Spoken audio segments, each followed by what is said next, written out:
Menyesali nasib tidaklah mengubah keadaan, teruslah berkarya dan bekerja yang membuat kita berharga. Assalamualaikum warahmatullahi wabarakatuh.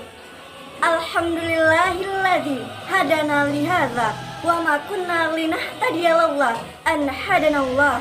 Asyhadu an la ilaha illallah wa asyhadu anna Muhammadan abduhu wa rasulullah la nabiyya ba'da amma ba'.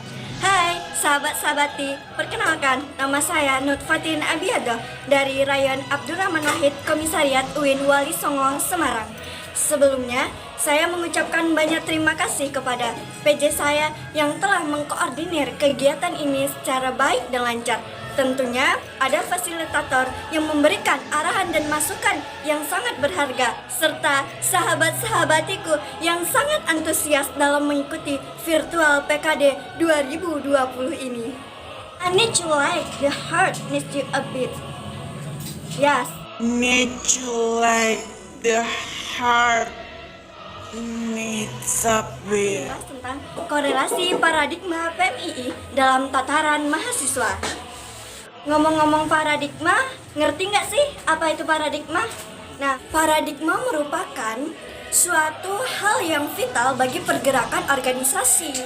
Titik pijar dalam konseptual pemikiran dan cara pandang kita dalam menghadapi sebuah persoalan yang nantinya akan termanifestasikan ke dalam sikap dan perilaku organisasi. Dalam ilmu sosial, paradigma sendiri memiliki beberapa sifat seperti metafisika, sistem kepercayaan, teori, filsafat, dan sosiologi.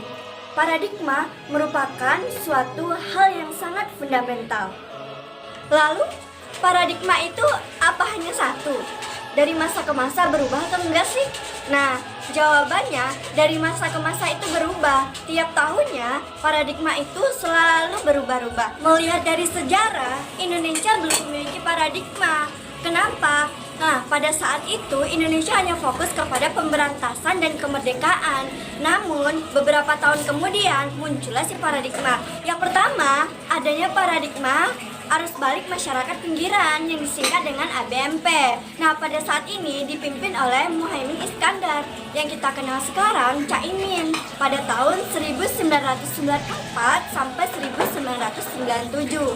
Nah, pada saat ini yang fungsi dan peran yang menonjol merupakan birokrasi dengan rekayasa sosial politik, ekonomi, dan market free idea. Kedua, paradigma kritis transformatif, yang ini dipimpin oleh Syaiful Bahri Asy'ari pada tahun 1997 sampai 2000. Pada saat ini, Indonesia pada waktu itu masyarakatnya terbelenggu dengan nilai-nilai kapitalisme dan otoriter. Nah, karena tidak sesuai, muncullah paradigma baru, yaitu paradigma menggiring arus berbasis realita. Pada masa ini dipimpin oleh Heri Herianto dari 2006 sampai 2008.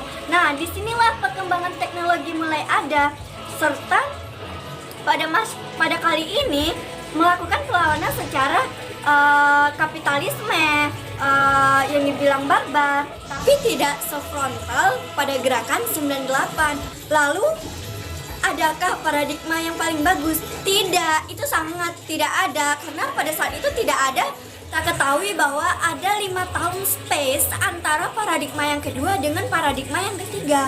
Sampai sekarang jawaban itu belum ada. Lalu, bagaimana sih korelasi paradigma PMII dengan tataran gerakan mahasiswa? Nah, jelas ada. Korelasi merupakan hubungan. Dari pengertian paradigma tadi, kita sudah tahu hal yang vital merupakan hal yang penting. Tanpa paradigma, sebuah gerakan mahasiswa itu tidak ada apa-apanya. Kita sebagai generasi milenial 4.0 harus mampu membuat formulasi baru untuk paradigma berikutnya. Karena paradigma itu berjalan sesuai dengan perkembangan zaman, tantangan zaman, dan yang kita rasakan saat sekarang ini. Mahasiswa harus berpikir kritis, inovatif, dan mampu merealisasikannya kehidupan sehari-hari yang lebih baik.